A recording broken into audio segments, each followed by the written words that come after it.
Shalom, everyone, and welcome to this episode of Did You Know? I'm your host, Rabbi Ira Brower from Shalom Boca Messianic Congregation here in Boca Raton, Florida.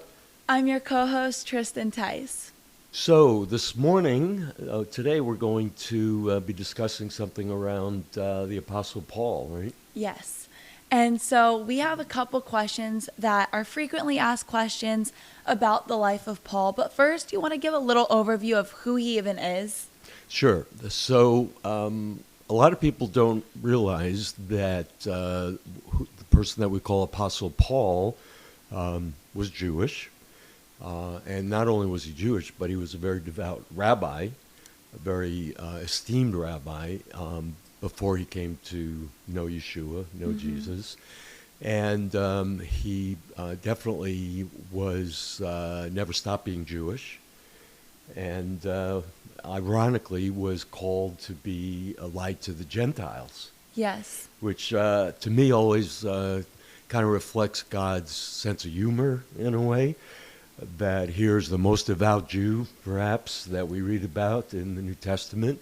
And you'd think, well, he would be going to the Jewish people. But no, God called him to go to these pagan Gentiles to share the love of the Jewish Messiah to them, to the people from the nations. Yes. I love to. I was reading actually yesterday in Acts 26. If you're familiar with that passage, or people watching familiar with that, when he's before King Agrippa and he's giving his testimony, he was Jewish, very devout in his Judaism, right, and had a radical encounter with Yeshua, and that's what led him to then be like, we can't reject him as the one God sent as a Messiah. Yeah. Yeah, and it's just so ironic that when we first read about him in the book of Acts, he's participating in basically the murder of Stephen, the stoning of Stephen, and he's standing there holding the cloaks of the ones that were actually doing the dirty work. Right. Which gives an implication, not only was he in agreement with it, but he was like the organizer of it. And then we find him getting permission from the religious leaders to go up to Damascus to persecute and imprison other Jewish followers of Yeshua up in Damascus. And that's on the way up there is when he has that incredible encounter with Yeshua. Right.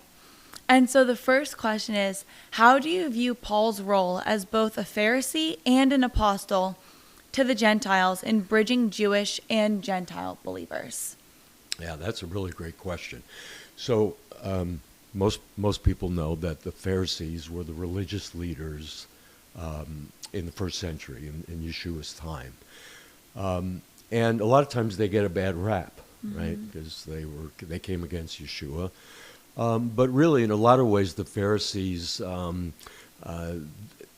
they were in a lot of ways misapplying the Torah and God's word to keep the people oppressed. But in a lot of ways, they were devout people that were trying to do the right thing. And Paul, his Hebrew name is Shaul. By the way, as a side note, a lot of people maybe don't realize this, that his name wasn't changed to Paul. In Acts 13, verse 9, it says, Saul, who was also called Paul. In other words, he had both names, which is very common. For those of you that are Jewish, you probably have two names also. I have two names. I have my English name is Ira, but at birth I was given a Hebrew name. My Hebrew name is Yisrael. Right.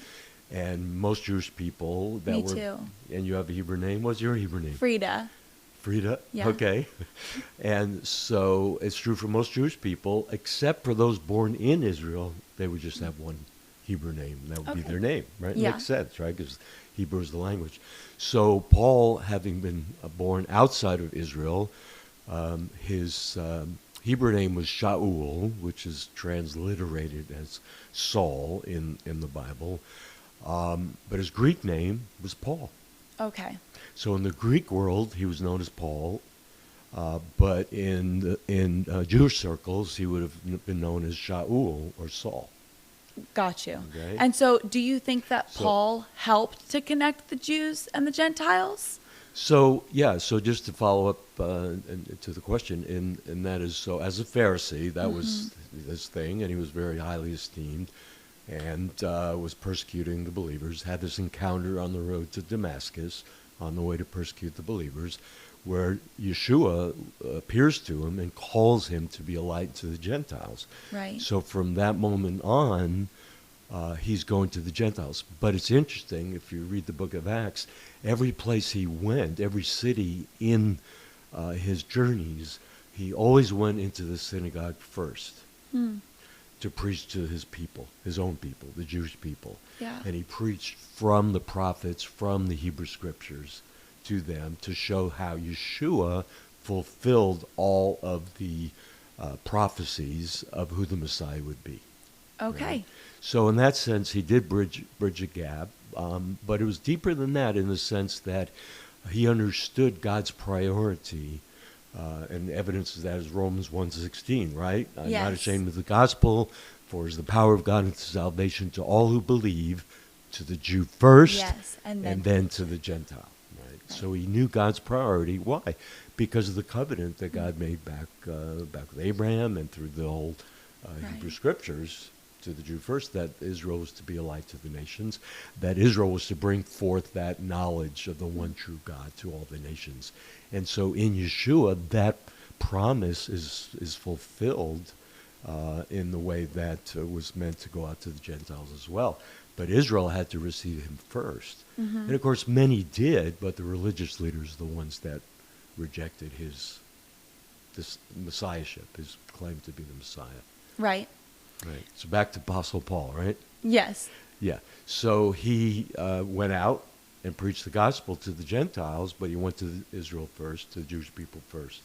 Okay, so that did kind of bridge the gap between Jews and Gentiles in Paul because he's Jewish and also spoke to the Gentiles. He didn't not go to the Gentiles at all and only the Jewish people. He went to both. Right, because God called him to go to the Gentiles. Yes, but just the Jewish people first. Right, always, yeah. Okay.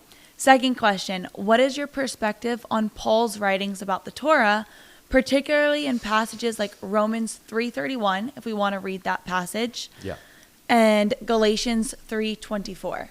yeah. So it's really important for people, students of the Bible, which all of us should be, right, as followers of Yeshua, to always know context. Right? Yes. And when Paul wrote his letters, they were all written to primarily non-Jewish people. Okay. Okay?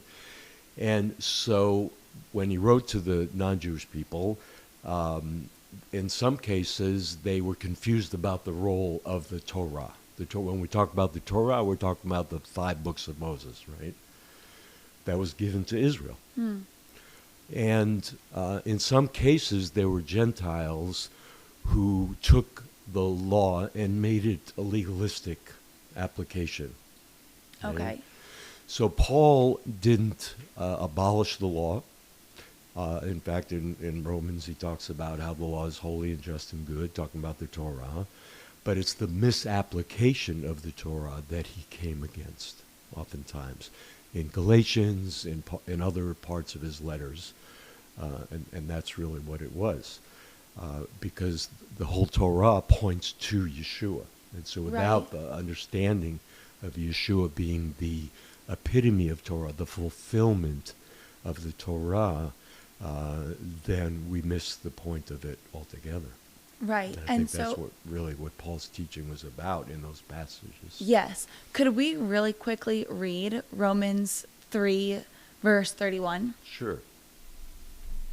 Got it right here. It says, do we then nullify the Torah or the law through faithfulness?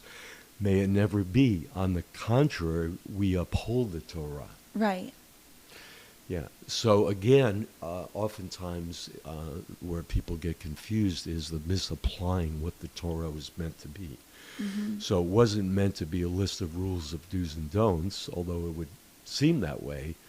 but it was meant to be a guideline for the people to live in right relationship with God in the context of that time of Israel coming into the land. Okay. And of course, so much of the Torah is about the sacrifices. The different, the whole book of Leviticus is all about the sacrifices, and we don't do sacrifices now because Yeshua became the ultimate sacrifice. Right. And so, yet there's still value in understanding and studying those sacrifices and how they point to the ultimate sacrifice in Yeshua. And so with that last thing, if we could give like a quick answer to this. And again, guys, this is, an overview of questions. And if you have a follow-up question or you feel like you want something better explained, please comment down below. We would be happy to dive into that further. But it says, Galatians 3:24, so the law was our guardian until Christ came, that we might be justified by faith. Now that this faith has come, we are no longer under a guardian. Real brief, what is he saying there? He's saying a similar type of thing. In other words, the Torah itself is incomplete. So it's just I don't want to say temporary because it's not done away with, but in a sense it was for a time until the greater revelation came in Messiah, the greater fulfillment. In other words, even the writer of Hebrews spends several chapters 9 and 10, talking about how the sacrificial system was a temporary system until the fullness of Messiah came. And after all, the temple's destroyed. When the temple was destroyed, there was a problem there for the rabbis, for those that didn't see Yeshua as that fulfillment. And so a new system was developed, which is based on works and not on faith. Right. So the last question we'll answer is, how do you interpret Paul's statement in Romans 11 about the grafting in of Gentiles and the future of Israel? Yeah. So again, oftentimes Paul is misinterpreted and falsely accused of teaching that the law is no longer valid, right?